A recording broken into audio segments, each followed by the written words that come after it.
अस्सलाम वालेकुम नाज़रीन, जहाँ ज़ेब अब्बासी एक नए प्रोग्राम के साथ हाजिर है। सुन्नी इत्तेहाद कौंसिल की मखसूस नशिस्तों के मामले के ऊपर केस में मौलाना फजलुर रहमान की एक हालिया प्रेस कॉन्फ्रेंस का भी जिक्र हुआ और इस केस की समाअत के दौरान कुछ अहम मुकालमे हुए between chief justice of Pakistan और जस्टिस मंसूर अली शाह के। वो क्या थे, इसके ऊपर डिस्कस करेंगे। और फिर थर्डली आपको बताएंगे कि बैरिस्टर गौहर अली ख़ान ने एक यूनिक किस्म की मंतक बयान की कि एक उम्मीदवार जो है वो चार कागजात नामजदगी जमा करवाता है। ये उन्होंने क्यों कहा, और फिर आपको इस प्रोग्राम में ये भी बताएंगे कि इस केस की समाअत के दौरान इलेक्शन कमीशन के हवाले से चीफ जस्टिस ऑफ पाकिस्तान ने कुछ बहुत अहम ऑब्जर्वेशंस दी हैं, और वो ऑब्जर्वेशंस क्या हैं। तो प्रॉपर वीडियो शुरू करने से पहले एक आपसे रिक्वेस्ट है कि हमारा चैनल ज़रूर सब्सक्राइब कर लें ताकि हर नई आने वाली वीडियो जो है वो आप तक बर वक्त मिल सके। तो शुरू करते हैं। जो चीफ जस्टिस ऑफ पाकिस्तान काजी फ़ाइज़ ईसा और जस्टिस मंसूर अली शाह के दरमियान जो एक अहम मुकालमा हुआ, वो उसका आगाज़ यहाँ से होता है जब केस तकरीबन जो है वो हतमी मरहले में दाखिल हो चुका था। तो इसी दौरान चीफ जस्टिस ऑफ पाकिस्तान काजी फ़ाइज़ ईसा ने कहा कि मेरे हिसाब से तो अंग्रेज़ी में लिखी बात बहुत आसान है। इतने दिन हो गए हैं आर्टिकल 51 की तशरीह करते हुए हम मफरूज़ों के ऊपर क्यों चल रहे हैं। अपनी सोच और नज़रिया आइन पर मुसल्लत नहीं किया जा सकता। तो जब चीफ जस्टिस ऑफ पाकिस्तान ने ये बात की तो इसके ऊपर जस्टिस मंसूर अली शाह बोल पड़े।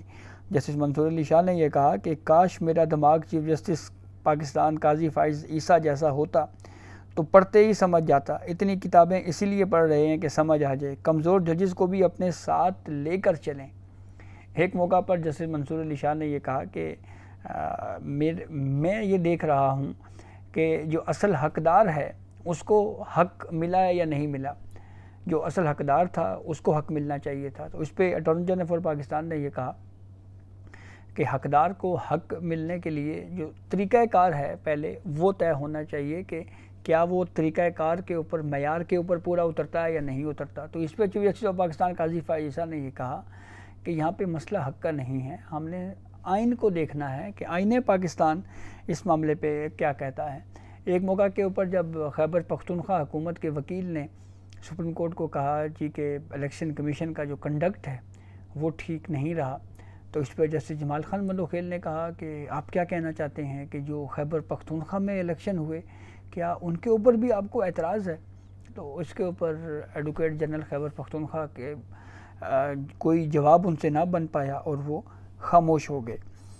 और फिर उसके बाद चीफ जस्टिस काजी फ़ाइज़ ईसा ने इलेक्शन कमीशन के हवाले से क्या ऑब्जर्वेशन दी। चीफ जस्टिस काजी फ़ाइज़ ईसा ने कहा कि फैसला ऐसा लिखना चाहिए कि मैट्रिक का तालिब इल्म भी समझ जाए। आइन और कानून जजेस और वकला के लिए नहीं बल्कि आवाम के लिए होता है। और हमें तशवीश है कि एक अहम बात जिसके ऊपर किसी ने भी कोई डिस्कशन नहीं की वो ये है कि इलेक्शन कमीशन कोई हकीर इदारा नहीं है, ना ही ये सुप्रीम कोर्ट के मातहत है। ये देखना होगा इलेक्शन कमीशन ने अगर कोई गैर आइनी काम किया है, अगर वो साबित होता है तो फिर हम उसको उड़ा भी सकते हैं। लेकिन इलेक्शन कमीशन एक खुद मुख्तार आइनी इदारा है। और धांधली के हवाले से कि कहा जाता है जी कि धांधली के केसेस, तो चीफ जस्टिस काजी फ़ाइज़ ईसा ने कहा कि ये जो धांधली वाला मामला है ये जब मुतलका फोरम से होते हुए सुप्रीम कोर्ट आएगा तो हम उसको देखेंगे, हम बराह रास्त इसको नहीं देख सकते। इस वक्त हम पेशावर हाई कोर्ट के फैसले के ख़िलाफ़ जो अपील है हम सिर्फ उसको देख रहे हैं। और फिर हारने वाला कहता है कि धांधली हुई है, जीतने वाला कहता है कि मैं ठीक जीता हूँ।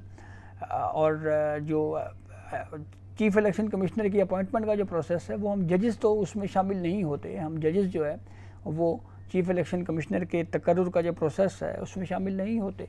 ये तकर्रुर जो है ये तो दरअसल लीडर ऑफ दी अपोजिशन और लीडर ऑफ दी हाउस मिलकर करते हैं।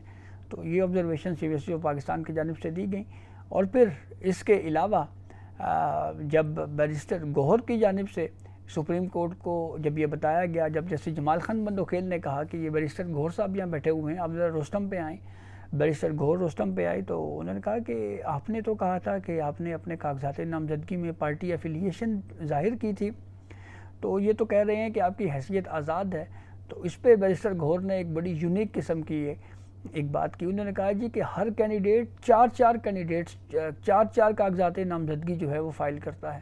تو اس پہ جیسے جمال خان بندوخیل نے کہا کہ کاغذات نامزدگی تو ایک ہوتا ہے، یہ 4 کیسے فائل کر سکتا ہے. تو اس کے اوپر پھر کہا گوہر نے، بیرسٹر گوہر نے، انہوں نے کہا جی کہ جب پارٹی ٹکٹ دیتی ہے تو پھر اس کے بعد کوئی کسی ایک کا انتخاب ہوتا ہے، تو کوئی بہت زیادہ تسلی بخش جواب جب کورٹ ججز کی جانب سے سوالات کیے گئے تو وہ نہ دے سکے. تو پھر کورٹ نے کہا کہ جب ریبٹل ہوں گے، جب جواب الجواب میں باری آئے گی تو اس پہ اگر سنی اتحاد کونسل کے وکیل کوئی چیز ایڈ کرنا چاہیں تو وہ اس میں ایڈ کر سکتے ہیں. اچھا، ایک بڑا انٹرسٹنگ کیس کی سماعت کے دوران وہ لمحہ تھا جب جے یو آئی فے کی جانب سے ایڈوکیٹ کامران مرتضیٰ پیش ہوئے اور انہوں نے سپریم کورٹ آف پاکستان کو یہ بتایا کہ ہم کسی پولیٹیکل پارٹی کے دلائل پر انحصار کرنے کی بجائے ہم ایک آئینی ادارے الیکشن کمیشن کے دلائل کے اوپر انحصار کرتے ہیں. تو اس پہ جسٹس جمال خان بندوخیل نے کہا کہ کیا آپ یہ سمجھتے ہیں کہ الیکشن کمیشن نے جو کیا وہ درست کیا؟ تو اس پہ جسٹس جمال خان بندوخیل کے اس سوال پہ جے یو آئی فے کے وکیل ایڈوکیٹ کامران مرتضیٰ نے کہا جی ہاں، ہمارا موقف ہے کہ یہ بالکل درست ہے.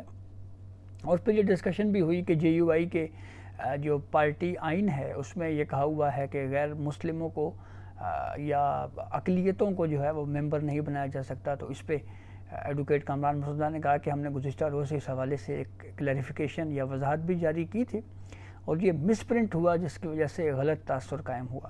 تو جب یہ ڈسکشن ہو رہی تھی اور پھر ایڈوکیٹ کامران مرتضیٰ نے جب یہ کہا کہ ہم الیکشن کمیشن کے موقف کو درست مانتے ہیں، ہم الیکشن کمیشن کے دلائل سے اتفاق کرتے ہیں، تو اس پہ چیف جسٹس آف پاکستان قاضی فائز عیسیٰ نے کہا کہ آپ یہ بات تھوڑا اونچی کہیں، بلند آواز میں ذرا کہیں. تو جب مسکراتے ہوئے انہوں نے یہ کہا تو اچانک جسٹس منیب اختر نے مولانا فضل الرحمان کی گزشتہ روز ہونے والی پریس کانفرنس کا حوالہ دے دیا. اچھا، آپ کو یہ بتائیں کہ مولانا فضل الرحمان کا نام جسٹس منیب اختر صاحب نے نہیں لیا. یہ ضرور کہا کہ کل تو ایک پریس کانفرنس ہوئی تھی، جسٹس منیب صاحب نے کہا کہ اس پریس کانفرنس میں تو آپ کا یہ موقف تھا کہ شاید کوئی الیکشن دوبارہ کروائے جائیں. تو یہ آپ کی اب جو بات ہے کیا یہ کنٹراڈکٹ نہیں کر رہی؟